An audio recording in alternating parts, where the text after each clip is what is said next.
Hello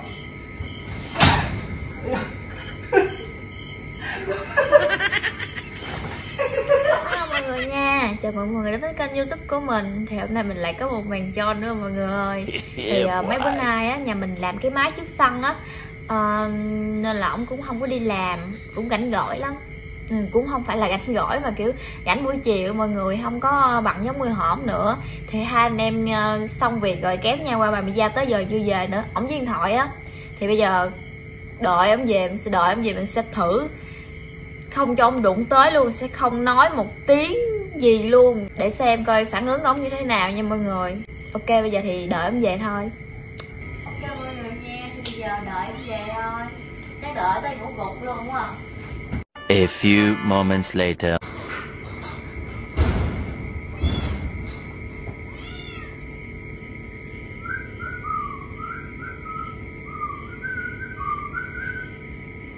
Hello my friend.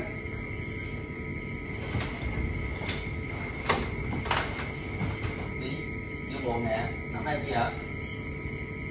Đợi anh về vậy? Hả? Đợi anh về vậy? Đi buồn. Đây. Trời ơi, đi nằm đó rồi.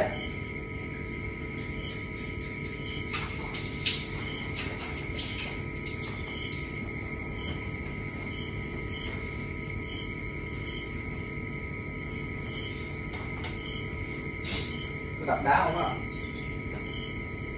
Nè. Được chưa? Được chưa? Dạ.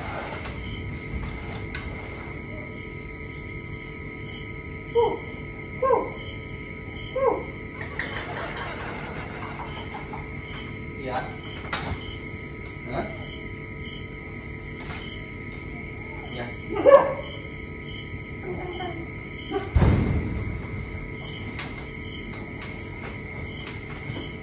Em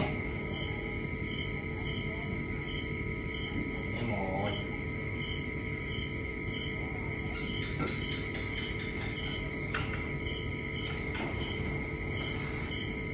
Rồi đâu?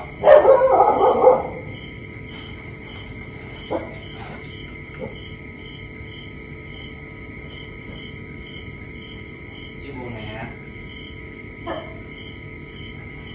Đi. Chưa buồn. Nè, vô phòng nè.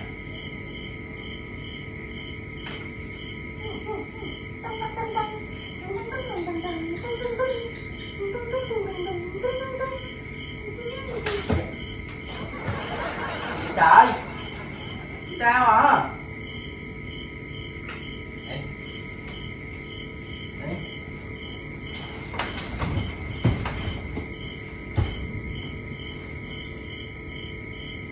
Ăn trúng gì vậy?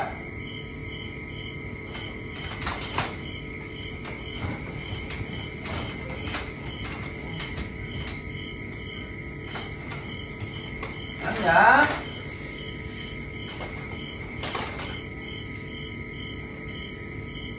Đi phòng nè, đi phòng nè. Đi nằm nè. Nằm chưa? Cởi vô giếng hả? Ai chồng nấu em vậy? Hả?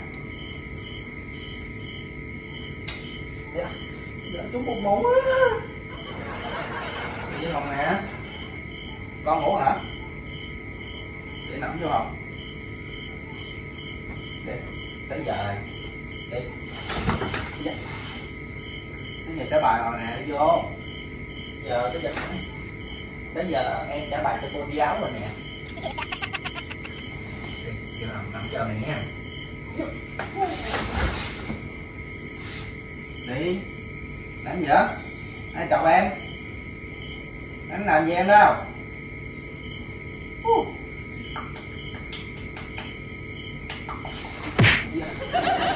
Nhiên vậy? Ai làm gì em? Chiều giờ không có ở nhà nha. Mặt kìa. Sống chân mày đúng hung dữ luôn á. Trời, bỏ mặt xuống kìa.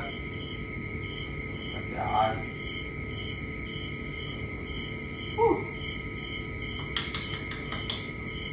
Mèo mèo mèo mèo mèo. Nhìn nè.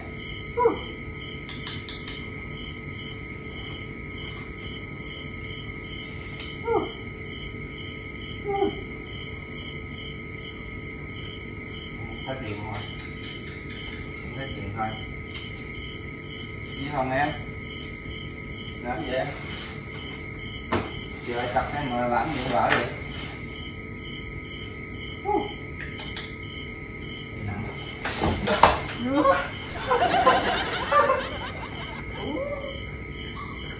Ai làm gì? Ai chọc? Hả? Cân hả? Trời. Cân cái gì vậy? Uống thuốc chưa? Bị gì vậy? Chưa? Giết mông á.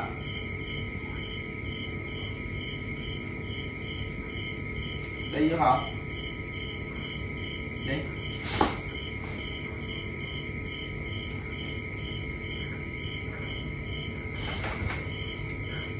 Anh làm gì em? Chiều giờ anh đi em không có ở nhà nha.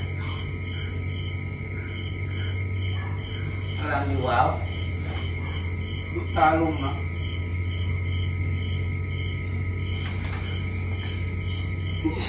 Gì vậy? Gì vậy? Hả?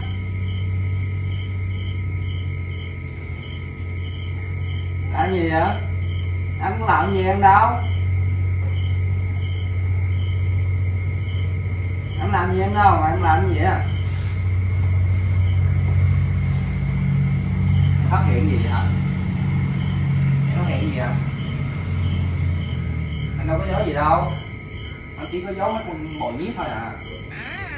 Thì ra mày trốn cái Phát chết. hiện được luôn.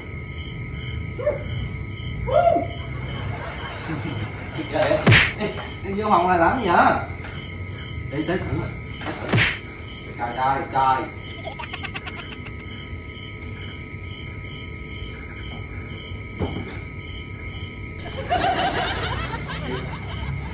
Đi vô phòng này làm gì vậy? Hả? Lên cơn khủng quá vậy? Có miệng không?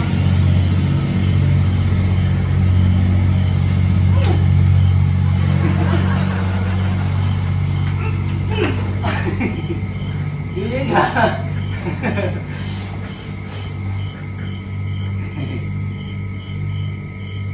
Đi vô phòng này làm gì vậy trời? Ai chọc ăn quạo hả? Hả? Ai chọc quạo hả? Hay là đi đập tụi mình nữa rồi? Ai chọc? Nói anh đi. Anh xử đẹp cho. Trời! Hết hồn!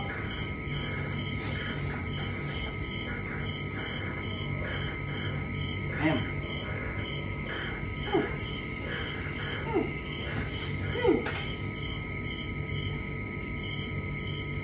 Làm gì vậy?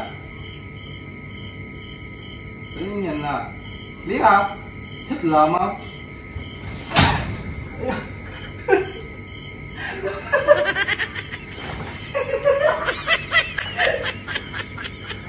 Cho trường con. Bỏ tội không nghe. Rồi, rồi.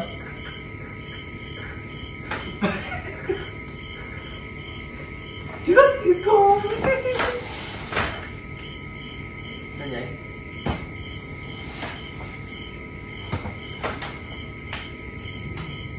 Ai làm gì em đâu mà em làm gì kìa?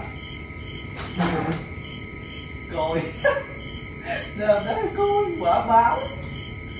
Bỏ cái tội ra nè nghe.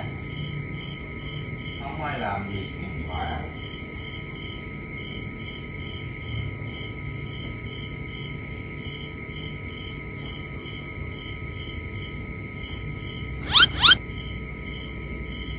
Anh làm gì? Nhìn anh ghê ấy hả? trả bài cho em thôi mà. Đi vô.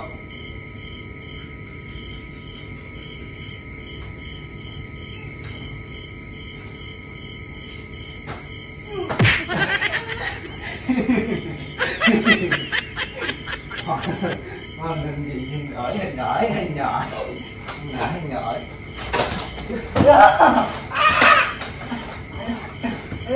Đánh nhiều, đánh nhiều. Tự nhiên đánh.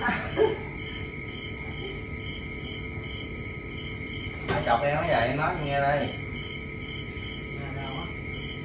Ai chọc? Chết đá quần luôn á.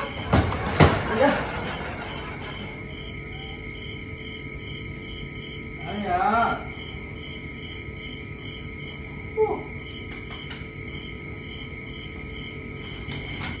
Mệt quá, đi ghẻ rồi đó. Tự nhiên gì đó. Ai làm gì? Nó ghẻ rồi đó mệt.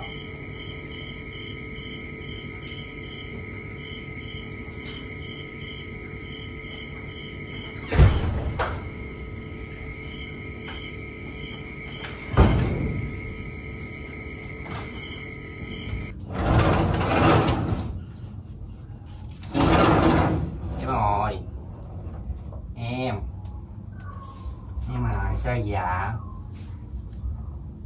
không nói chuyện là anh đi chơi nha.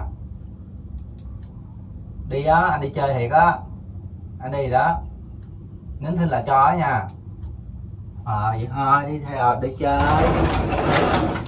Anh đi chơi nha, đi thiệt á.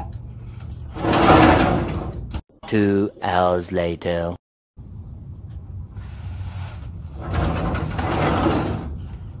Anh đi rồi đó nha. Anh đi ăn lẩu dơi anh. Bye bye nha. Đi chơi rồi đó.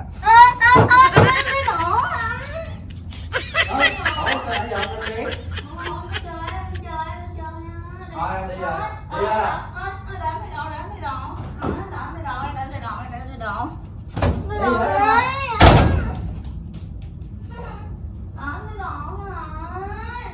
Đi đi. Ok mọi người, thì video của mình đến đây là cũng đã kết thúc rồi nha. Mình đi ăn lẩu dê đây, đếm rồi ông bố mình đến nhà á. Thì cảm ơn mọi người đã xem hết video nha. Bye bye mọi người, chúc mọi người buổi tối vui vẻ.